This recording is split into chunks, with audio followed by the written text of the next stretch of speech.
صلی اللہ علی سیدنا محمد النبی الأمی وآلہ وصحابہ وازواجہ امہات المؤمنین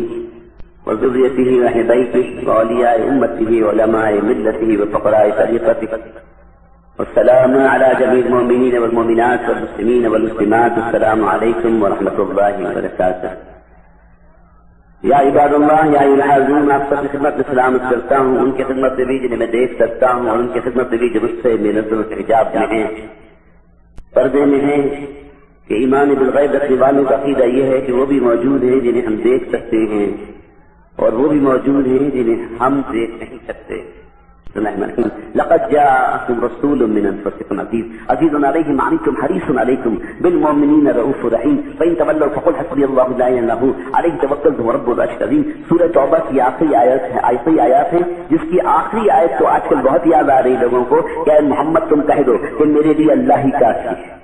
یاد آ رہی نا، لیکن اس سے پہلے کی آیت یاد نہیں ہے کہ حضور کی آمد پر کس نے اہتمام سے اللہ نے ذکر فرمایا، لقد جاءكم رسول من انفسكم عزيز عليه ما عنتم حريص عليكم بالمؤمنين رؤوف رحيم فإن تولوا، اگر یہ تم کو چھوڑ دیں، اگر یہ تمہارا انکار کریں، یہ تمہارے منکر ہو جائیں تو پیارے حبیب منکروں سے کہو مجھے تم سے کوئی کام نہیں، میرے لیے میرا اللہ کافی ہے،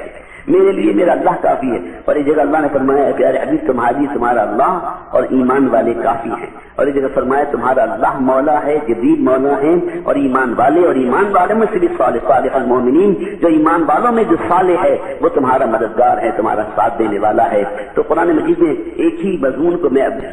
تفصیل میں کسی طرف نہیں جا سکتا نا، خالی نہیں بھرا ہوا ہوں، اس لیے جو لفظ سامنے آتا ہے اس پر ایک مضامین کا ایک طوفان ہوتا ہے، ایک سیلاب ہوتا ہے، ایک ٹھاٹے ماتا سمندر ہوتا ہے جو حضور کی شان میں سامنے آ رہا ہو، ایک لفظ آتا نہیں ہے کہ خدا کی قسم اللہ تعالیٰ کا کلام حضور کی آمد پر اللہ تعالیٰ نے حضور کی آمد کا ذکر کیا تو کہیں ایک جگہ فرمایا یہ آیات تو بہت قریب ہے میلاد مصطفیٰ سے، لقد جاءكم رسول من انفسكم عزیز، لوگوں تحقیق، پہلے تو لا حرف تاکید، پھر قاف قد تحقیق کا، اس میں بھی بڑی زوردار تحقیق کے ساتھ تاکید بھی ہے،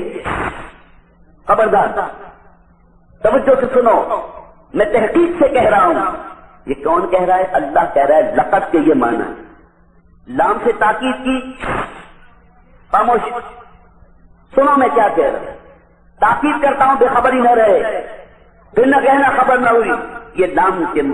یہاں مقام ہے، تاکید اللہ نے فرمائی، اب تحقیق سے کہتا ہوں مولا تجھے کس تحقیق کی ضرورت ہے، تیرا تو سارا کلام حق ہے، لیکن اللہ نے تحقیق کا لفظ اختیار فرما کر، کلمہ اختیار کر کے قیامت تک شک میں مبتلا ہونے والوں کو اللہ نے جواب دے دیا ہے کہ کسی شک میں مبتلا نہ ہونا، میں اپنے رسول کی شان بیان کر رہا ہوں، اس کی کسی شان میں شک نہ کرنا،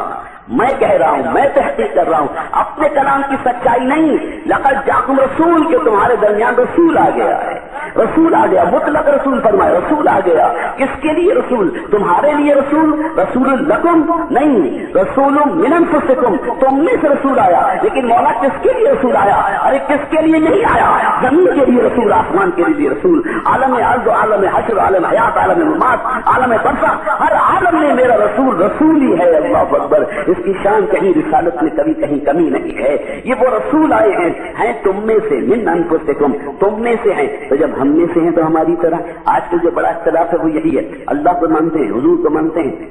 اور یہ اللہ کو بھی مانتے ہیں، لیکن وہ یہ الزام لگاتے ہیں کہ یہ جو اہل سنت والجماعت ہیں یہ حضور کو بشر نہیں مانتے، ہم یہ کہتے ہیں ہم بشر بھی مانتے ہیں، نور بھی مانتے ہیں، نہیں بشر نہیں مانتے، یہ تو اپنے تئیں خود ہی ایک جھوٹا مقدمہ دائر کر لینا کہ بھئی اہل سنت والجماعت حضور کو بشر نہیں مانتے، لیکن ہم کہتے ہیں ہم بشر مانتے ہیں مگر اپنے جیسا بشر نہیں مانتے۔ آپ کہتے ہیں ہمارے جیسے بشر ہیں، زیادہ سے زیادہ بڑا بھائی مان لیجئے، گاؤں کا چودھری مان لیجئے، یہ زبانی نہیں ہے، کتابوں میں لکھا ہے دیوبند کے علماء نے کہ زیادہ سے زیادہ نبی کی زیادہ تعظیم نہ کرنا، شرک ہو جائے گا، بس اتنا سمجھنا کہ بڑا بھائی سلام میں کھڑے مت ہونا، قیام نہ کرنا، شرک ہو جائے گا، تعظیم اتنی زیادہ نہ کرو کہ نبی کے ذکر پہ کھڑے ہو جاؤ، یہ کس کا عقیدہ ہے؟ سلام کا منکر کون ہے؟ بتائے کیوں منکر ہے؟ اس لیے کہ وہ قیام کا منکر ہے، کیوں منکر ہے قیام کا؟ اس لیے کہ قیام میں تعظیم پائی جاتی ہے تو وہ نبی کی تعظیم نہیں کرنا چاہتا، اس لیے قیام کا منکر، اس لیے سلام کا منکر۔ ہم کہتے ہیں کس وجہ سے تعظیم اس قدر نہیں کرتے، کہا پھر زیادہ تعظیم ہو جائے گی تو شرک ہو جائے گا. رسول کو مانو ضرور لیکن اپنے جیسا مانو, زیادہ اپنے سے بڑا بھائی مانو, زیادہ یہ مانو کہ اللہ تعالیٰ نے ہمارے لیے ایک مثال اور نمونہ بنا کر بھیجا ہے. ہم ہی میں ہیں لیکن کامل مثال بنا دیا, ایک سانچہ ایسا بنا دیا کہ اسی کے مطابق تمہاری زندگی ہوگی تو مقبول ہوگی. یہ صحیح ہے. اللہ تعالیٰ نے ایک نمونہ بھیجا کہ تم اگر میرے محبوب کی طرح زندگی گزارو گے تو میرے محبوب ہوگے, مقبول ہوگے, بخشے جاؤ گے. بالکل صحیح ہے, لیکن صرف اسے ڈائی مت سمجھ لینا, اسے سانچہ ہی مت سمجھ لینا, اسے خاچہ ہی نہیں سمجھ لینا, اسے نمونہ ہی نہیں سمجھ لینا. اللہ کے رسول ہیں, اللہ کے نمائندہ ہیں, اللہ کے نمائندہ ہیں, میرے لیے مثال ہے. اللہ اکبر کہ ان کی سیرت میرے لیے رہنمائی کرتی ہے. اور اللہ کے نمائندے اس طرح ہیں کہ وہ اللہ کی صفات کے مظہر ہیں, اللہ کی رحمت کے مظہر ہیں, اللہ کے کرم کے مظہر ہیں, اللہ کی معافی کے مظہر ہیں. لوگوں نے نبی کو معاف کرتے دیکھا کہ دشمنوں کو معاف کرتے ہیں, تو یقین آ گیا کہ جب نبی اپنے دشمنوں کو معاف کر سکتا ہے تو اللہ اپنے گنہگار بندوں کو بھی معاف کر سکتا ہے. نبی کو دیکھا بچوں سے پیار کرتے ہوئے, جانوروں پہ شفقت فرماتے ہوئے, اب بیواؤں کا سہارا بنتے ہوئے, تو یقین آ گیا کہ جب نبی اس قدر شفقت فرمانے والے ہیں تو اللہ اپنی مخلوق پر کس قدر مہربان ہوگا. اللہ کی صفات کا مظہر مانو حضور کو, اللہ کی قدرت کا مظہر مانو. حضور کے معجزے کیا ہیں, حضور کے معجزے کیا دکھانے کے لیے ہیں. میرے لیے مثال ہے, جب واپس لو ان کی سیرت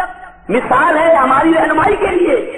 اور ان کا وجود, ان کی شان, ان کے کمالات مظہر ہے اللہ کی قدرتوں کے, کہ جب نبی کے اشارے سے چاند ٹکڑے ہو سکتا ہے تو قیامت بھی قائم ہو سکتی ہے رب کے حکم سے. اللہ